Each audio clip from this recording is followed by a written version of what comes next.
Well, let's go live now, just outside, of course, the inquiry being held in the Joburg CBD. Our politics editor, Sbu Ngalwa, live for us. He's been watching it with you through the afternoon. Sbu, good afternoon to you.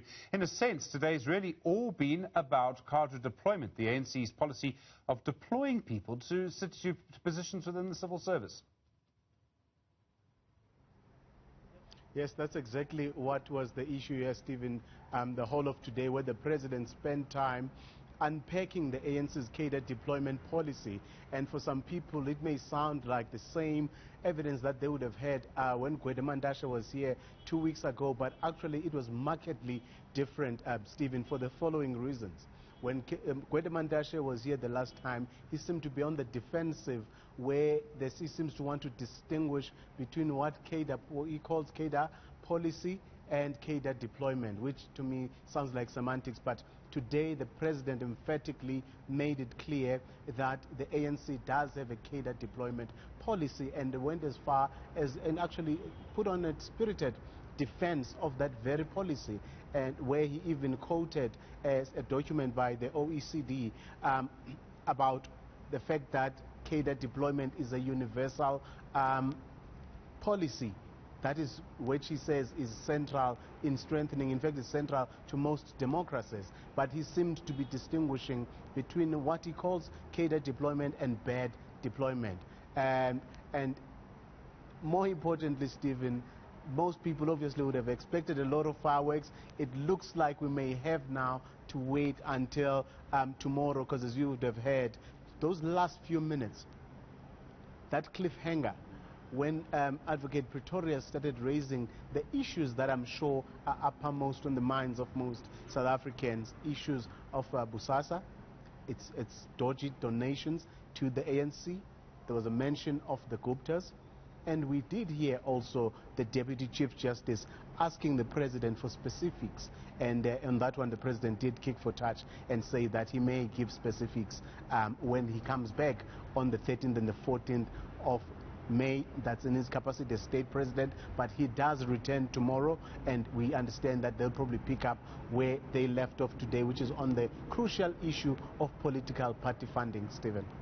Sbu, I was fascinated by one quote when the president said we need to be transparent in our selection processes. There needs to be transparency so people can see that everybody has a shot at either getting a position or a job.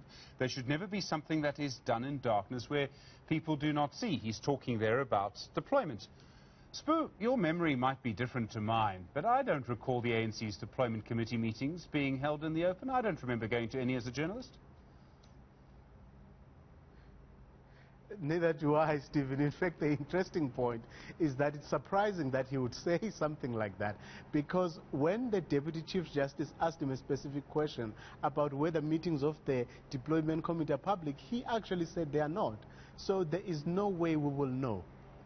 And actually, I think this is also the very issue that someone like a Barbara Hogan raised when she was on this witness stand here at the commission, saying that what is bad with cadre deployment policy is the abuse of what is otherwise a well-meaning policy. Because if you listen to the president, it looks good on all aspects, in that this is motivated by a party that has won an election and wants to transform government and use and pursue a developmental angle to better the lives of its majority of its supporters. But we know, Stephen, having covered politics for as long as we have, that is not what happens. But rather what happens is the hijacking of the very same cadre deployment policy for narrow political ends, where unqualified people are appointed to positions. And obviously, if you're not deserving of a position,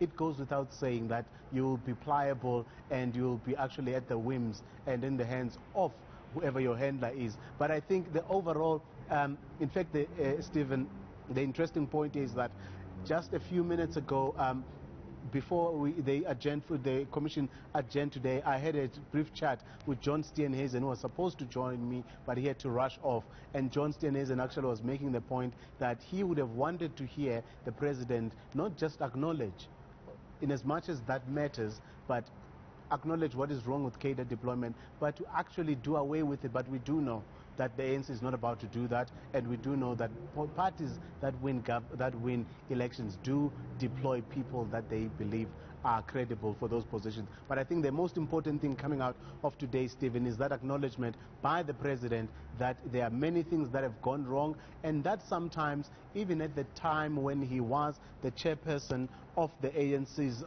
deployment committee, there were times when he was overlooked, where the president Jacob Zuma made decisions without consulting him. But I still do believe, though, that he was still a bit courteous in using himself as an example, because his example of himself having forgotten to consult the deployment committee seems like oversight.